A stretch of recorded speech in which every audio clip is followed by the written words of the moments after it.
కారణం ఏంటంటే ఇంకా మీరు అపవాది బంధకాల్లో, ఇంకా మీరు సాతాను బంధకాల్లోనే ఉండిపోయారు. వాటిని తెంచుకుని మనం దేవుని దగ్గరికి, నేను మరలా చెప్తున్నాను, త్వరగా మన జీవితంలో గెలవాలి అనుకుంటే మొదట దేవుని యొద్ద మనం విచారణ చేసే వారంగా ఉండాలి. రెండవది అపవాదిని ఎదిరించే వారంగా ఉండాలి. మూడవది దేవుని మాటలను బట్టి ప్రోత్సాహపరుచుకునే వారిగా ఉండాలి.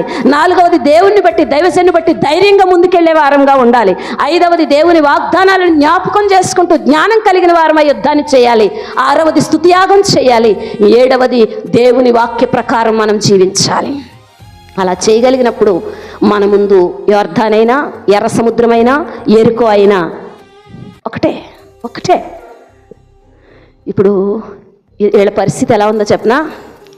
రాజుగారు వెళ్ళి 10,000 చీమలు పట్టుకొచ్చాడు. రాజుగారు వెళ్ళి యుద్ధం చేసి ఏం చేశాడంటండి?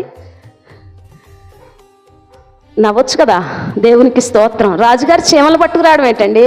నీ సమస్యలనే చీమలు కూడా నీకు అంత తేలికైపోతాయి. నీ ఇరుకుల ఇబ్బందులనే చీమలు కూడా అలాగే తేలికైపోతాయి. నీ జీవితంలో ప్రతి పరిస్థితి అలాగే తేలికైపోతుంది. ఎప్పుడో తెలుసా? ఈ 7 విషయాలు నీ జీవితంలో ఉన్నప్పుడు, 7 సంగతులు నీ జీవితంలో ఉన్నప్పుడు. ఆఖరి మాట చదివి ప్రార్థన చేసేసుకుందాం. యెషయా గ్రంథం 65వ అధ్యాయం 10వ మాట. యెషయా గ్రంథం 65వ లాస్ట్ మాట చదువమ్మా.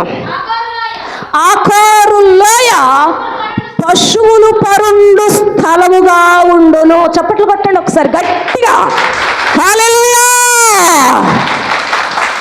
ఎండిన ఎముకల లోయ, బాధ లోయ, శ్రమల లోయ, మనుష్యుల బూడిదతో నిండిపోయిన లోయ, ఆ ప్రాంతం వైపుకు కన్నులెత్తి చూడటానికైనా భయపడిన లోయ ఇప్పుడు ఏమైపోయిందంటండి?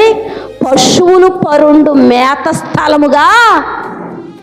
అలా మారాలి మన జీవితాలు, అలా మారాలి మన కుటుంబాలు. మారాలంటే నీ బ్రతికి ఎవరి చేతిలోనూ పెట్టలేదు దేవుడు. మారాలంటే నిన్ను ఎవరి చేతికి అప్పగించలేదు దేవుడు. మారాలంటే నీ అదృష్టం ఇంకొకరి మీద ఆధారపడి లేదు.